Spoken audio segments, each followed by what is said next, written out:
So, good morning, everyone, and welcome to another Cute for Teams session, Champions Using Teams Effectively. As always, you have me, Ricardo Wilkins, and you have Stacy Mildenberger. But today you have yet another adoption specialist, otherwise known as another Teams geek, joining us, Mr. Nash Pearson. You can see there on the screen.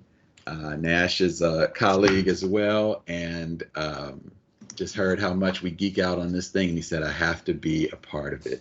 So we welcome him. So let me give you a little intro on Nash. I think it was either last session or the session before, we talked about live events, and Nash is your live events SME. In fact, I think when we answered that question, we referred them to the, what do you call it?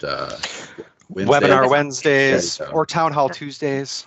Yeah, there you go. We are working on mega meeting Mondays for this fiscal year. So love it.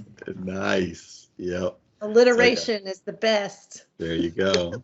Yeah, all of these things. It's all about cute nicknames, you know. That's how you do it. Yeah, so definitely, we talk about every week coming here with your questions. Now for sure, I mean, you were coming with live event questions before and we were doing our best, but now we've got the dude here. And so definitely if you got live event stuff, we can definitely talk about that. So the three of us are here with you every week to just geek out on this stuff. So even now, if you came here with a burning question, either put it in chat, come off mute. Either way, we're happy to talk about whatever you want to talk about. Outside of that, we certainly always have something to chat about. And I think Stacy was thinking of chatting a little bit about approvals, which is relatively new in GCC. So we can kind of go through maybe a little scenario there. And, if you guys have questions as we go along, just shout them out either on mic or on chat. But Stacy, you want to talk about approvals?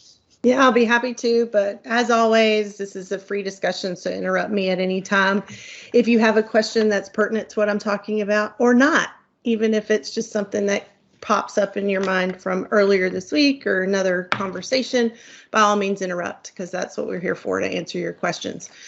Now, I do want to talk about the Approvals app, because I've been tinkering with it lately. I think it's pretty powerful for meeting some of the needs for short, brief, straight to the point approval processes. And you don't have to know how to program in PowerAutomate. You don't have to necessarily even understand that you're building a form and sending something through a workflow. The Approvals app has taken all that development from the background and it's wrapped it up in a nice little package for you. So when you have these simple workflows that you may have been relying on a developer to put together for you, the Approvals app is a very simple and straightforward development effort that's all taken care of for you. So I wanted to take just a few minutes and walk through a simple process flow that would take, say, a document that you and some colleagues might be working on, and you want to take that draft and send it off for maybe a managerial or a supervisor approval. The process to do that is so easy with this app that I can show you guys in the next 5 minutes. And then you can take that and experiment in your own teams and determine whether the Approvals app meets what you might be looking for. So let me go ahead and go into my demo tenant. As you know, Ricardo and I bring forward these demo tenants all the time in order to show you in real time how these processes can be brought to bear. So what you're looking at is my demo tenant. I'm in the Teams client in my demo. I'm logged in as an administrator here. Think of me as a general user, even though my name is administrator. Okay. So from here, Johanna and I are besties. We work together a lot in my demo tenant. Johanna is another user in my organization who joins my meetings so I can test features, and she engages with me to test little apps like the Approval app. And I'm going to engage with her for that purpose today. And then I can actually log in as Johanna in that persona and show you what it looks like to receive an approval request from the app as Johanna. So here in Teams, I am just logged in as my Mod Administrator account. I have all my normal apps down the left-hand side. But when the Approvals app is available to me, I can click on the More Actions menu and access the app directly here on the left-hand rail. That's going to land me in a new UI here dedicated for any approvals. And if this is the first time that you're going to tinker with it, you won't have any to see. I happen to have one that I've already kicked off to Johanna this morning. And across the top, I have some navigation so I can see the ones that I've sent and the ones that I have received. These are requests that are generated through the new approval request process. So let's say I have a brand new one I want to send, and I'm going to go ahead and click the new approval request button in the top right from inside the app. And that's going to bring me this really simple form to fill out about what it is I'm requesting. So I generated one this morning. I fired it off, and I'll go and we can respond to it in a moment. But I'll set it up the same way I did this morning, in that I need Johanna to review this very important draft. And that's going to be the title that she sees when it comes across in her activity feed.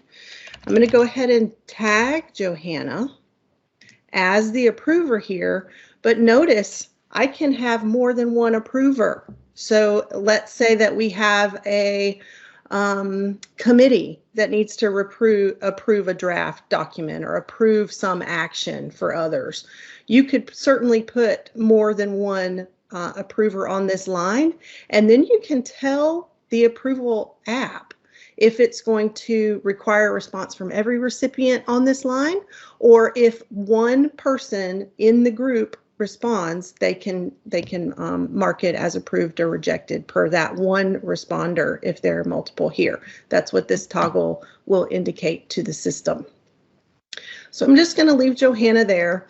I can give her some additional details.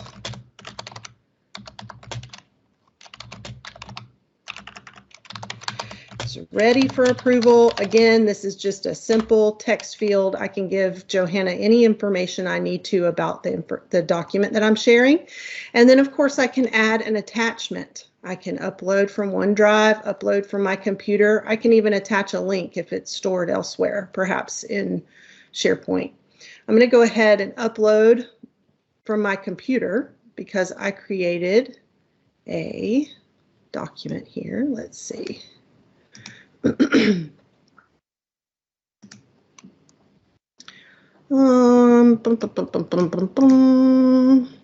just go ahead and do this test one.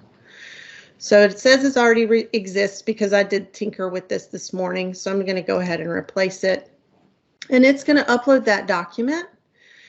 And by default, the Approvals app is going to give two options to the recipient.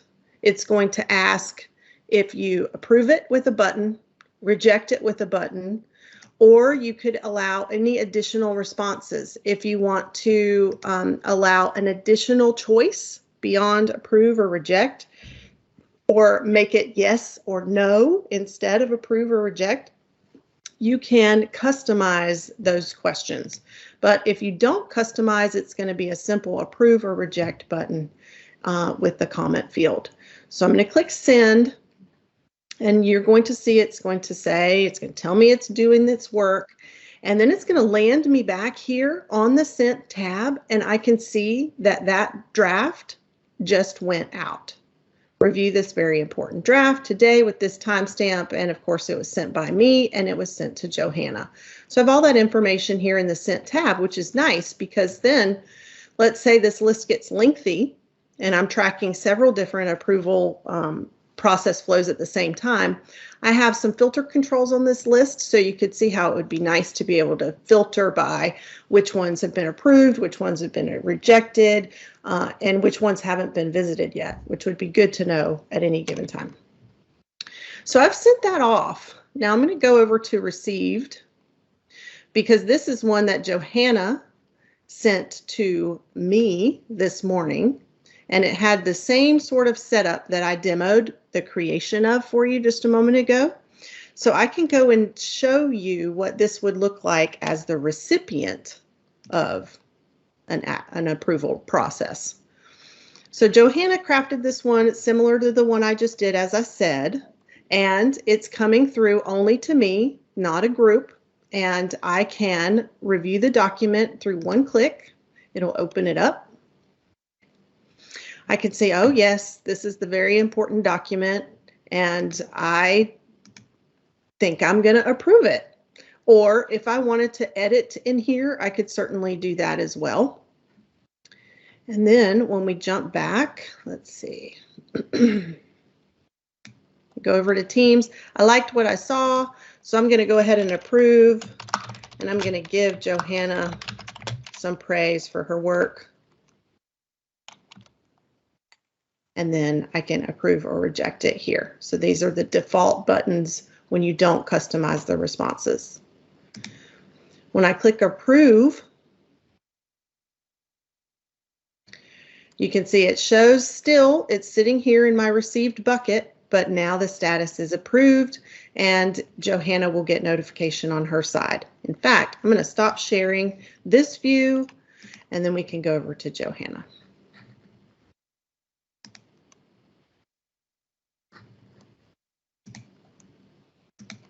What do you think, Nash and Ricardo? We humming along here? Yeah, I was going to interject for those that are old school SharePoint folks like me. Look at this story and compare that to approvals from, let's say, what I would call back in the day, which worked. Right. And, you know, SharePoint didn't get a lot of credit for a long time for having very simple built-in approval processes, but this is nice in terms of Teams integration, of course, and just the user friendliness of it. I mean, in my consulting days, a lot of my time was spent helping people, even with the built-in SharePoint approvals, helping them kind of receive it. It wasn't always the most elegant and user friendly. Right. I remember those days well. Yeah. So these, I think, are a little more easy to consume. You know, they feel a little more modern is probably the best way to say it. Yeah, for sure. I mean, those of us who wrestled with SharePoint Designer and workflows and stuff, this is like an amazing transformation. So from Johanna's side, remember, she sent me an approval process this morning. I reviewed her very important document. I gave her the comment so she can see that directly in the card from her activity, and she can see it's completed. So that's what the approval looks like. Now, I sent her, I know it's kind of confusing because I said she sent me one and I sent her one, but that's the case. When before I approved the one that was already waiting for me, I sent her a brand new one. And so this is what it looks like to Johanna when she receives a request for approval. And again, she can review by one click, add comments, and approve or reject. In fact, I think I'll have her reject one so you can see what that looks like as well.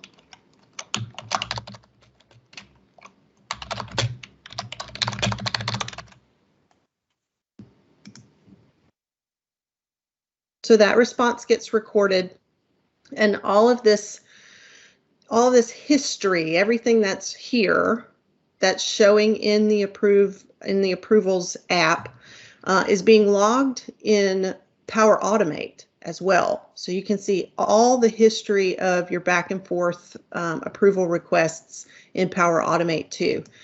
I know that we primarily talk about Teams in this call, but PowerAutomate is the backbone that's handling all this workflow action for you. Now, one other quick thing I'll say before I end this demo is that in addition to the having to go to the app or needing to go to the app to kick off your approvals, you can also just do so via a chat. which is really where I think there's a lot of power here. So again, I'm in Johanna's profile. I'm in my chat history. Of course, you already know she talks with my account all the time.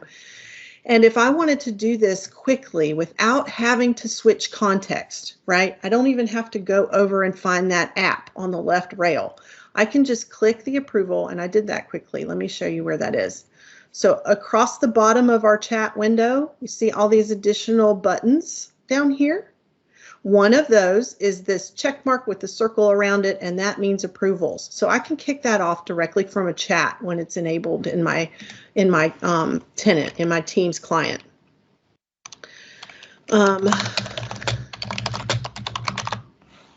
So I can do the same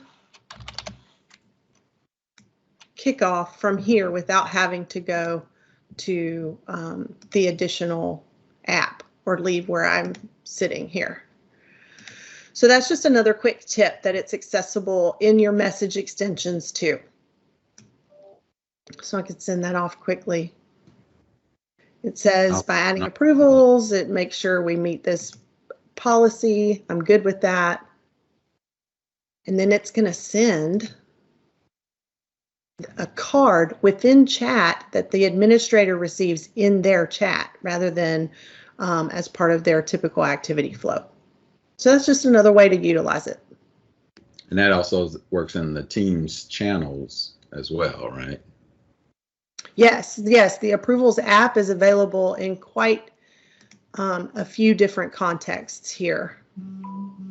Let's see if I am in perhaps a good channel here. Yeah, see, so I jumped over to my Teams app. I jumped into a channel where I participate a lot, and I want to fire off an approval from here. It will also create that card and publish it in the Posts tab in any given channel that I need to utilize it in. So it's very flexible, and it checks a lot of the boxes as far as an app in Teams goes, because it does have all of those different contexts in its toolbox. Because I was just thinking about, using it in the private chat. It may not make sense if you're just talking to one person, but if you're in a larger group chat where multiple people, their feedback, is necessary, instead of everybody kind of replying in chat, yes, I like it, it might be a nice, good way to aggregate those decisions for a large group. Yeah, I would imagine you have leaders in your groups that are participating probably in group chats, and they're just kind of there to see how things are going. And then once the work product is produced, then it's just a matter of tagging them in an approval and getting their final say. So yeah, I love that application. Now, what the recording won't reflect is we got a nice conversation about this going on in the chat, some questions and some answers. Just in general, kind of talking about the licensing needs behind this in terms of PowerAutomate, which I don't know if we've got a great answer for that in terms of, as Nash was saying, the scenarios for some people have certain things turned on and other things. Right. We could certainly test that in our tenants per se, but I don't know that we've done that yet. I also like the question about, if someone makes an edit to a document, because I know in old school SharePoint approvals, if you made an edit to the document, I think it did kind of start it all over, which makes sense, right? Everybody who previously approved, they might not have approved that edit, so you want to kind of kick it back. I don't know if that happens here in the same way. I don't know, Stacy or Nash, if you know that, whether an edit will. I don't recall offhand, but that would be pretty easy for you and I to test and then give Jim the feedback after our test. Since I've been tinkering all morning, it certainly would be easy for us to throw a group in there and then validate that. Yeah. And then the other question I was even thinking about, I don't think today this works for people outside your org, right? So if you've got a meeting with externals, you're trying to approve some document, I don't think this is going to get it done, at least today, the way it's currently designed. You'd have to come up with another solution if you've got a diverse community in your meeting. Right, and this may already have been shared earlier in the chat, but I am going to share the approvals application like admin information. So you can reference that, and it does have the required permissions and licenses called out in this link that I'm sharing. So by all means, if this is something that you're interested in, but it is not yet turned on, you can share what I put in the chat with the folks who are your team's admins. Yeah.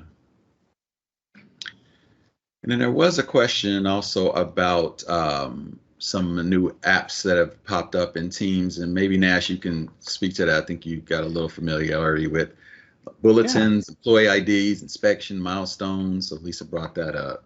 Well, and it's a good segue, because the stuff that Stacy just showed for approvals, is built off of a lot of the things that are built on top of the Dataverse for Teams and the Power Platform. So I think it's a great thing to talk about. Now, Dataverse for Teams rolled out to the government community cloud 3 weeks ago now. Has it been 3 weeks?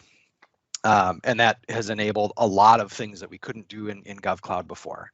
Dataverse in Teams is essentially a database that can be associated with a team that enables all sorts of different types of automation, like approvals. So now that we actually have the full-blown Dataverse, we'll probably see team-based approval templates coming pretty quick. But we also ended up seeing a bunch of app templates that leverage approvals show up with it. So those additional apps that you saw come in have been around for a while as Teams app templates, meaning a custom app you could sideload into Teams, but they didn't work in GCC because we didn't have Dataverse. So getting Dataverse was great, but then the next great thing is, hey, instead of it being a custom app template that you have to go and download and manage, these ones are delivered just through the Teams store.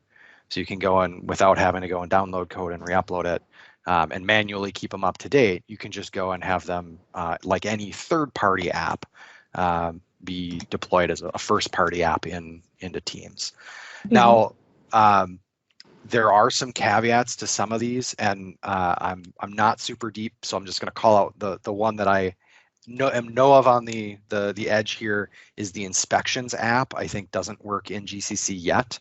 I don't know the details. I just I've been trying to follow some threads and get caught up on it, but I didn't find all the info before today's call. But some of the other ones, you can just give it a shot, like the Milestones app or the Employees Idea app, and see really quickly that you can go and add this to a team and start collaborating on it. While these apps are great, remember that app templates existed not to just solve your problem, but to inspire you to the idea that with the things you probably already own as part of M365, you can go and build solutions to common problems in your organization. So employee ideas, the employee onboarding tools, all of that. Yeah, if you like the way it works, great. If you wish it worked differently, great, go grab the app template and customize it. Or if it inspires you to think of, hey, we've got a similar thing where it would be great to have an app that's like that. Yeah, all this was people using Power Apps, PowerAutomate, and Dataverse to go and build that solution. So play around with them, give them a shot, and just realize that this is part of that greater vision that exists to enable employees to digitally transform the work that they're the closest to.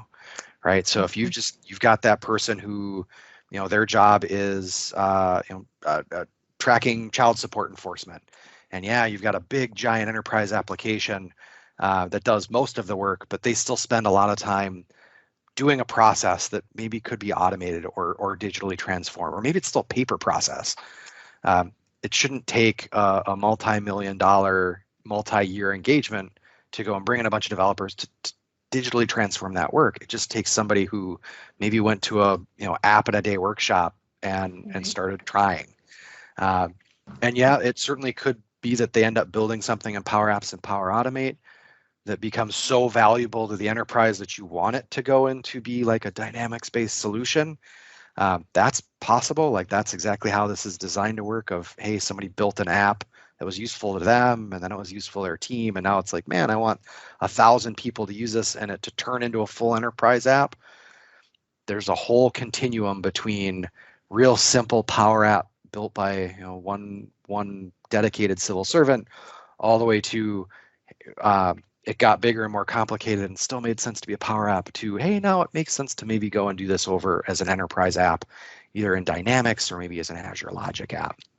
So a lot of great fun stuff to play around with. And we're going to see a lot more coming over the next couple of months in that idea of enabling a team to go and digitally transform their work. Do we know if I see the question in chat about what parts of Power Platform are needed? Yep.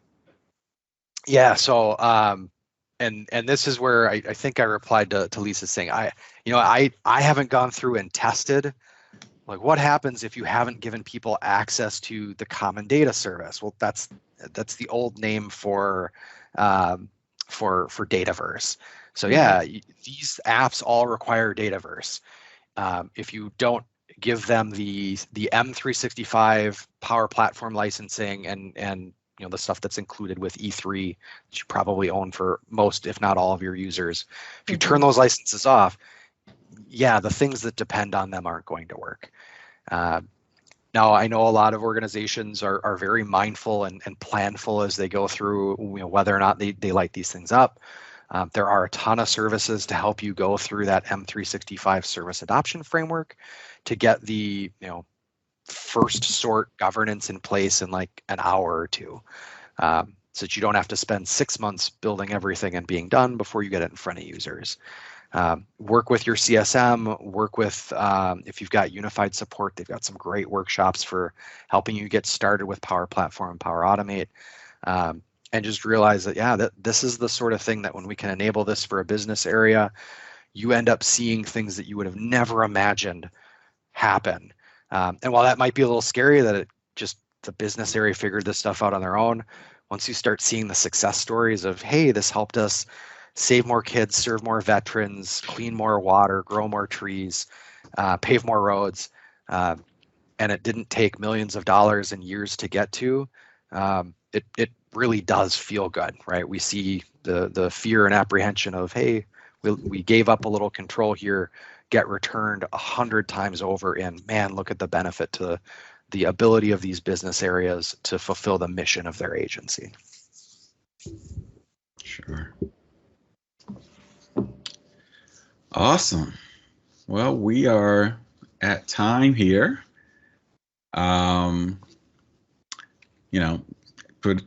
Put some questions in the chat if you still want. We'll try to hit them next week. But yeah, we'll be here same bat time, same bat channel next week, and we'll just keep it rolling there.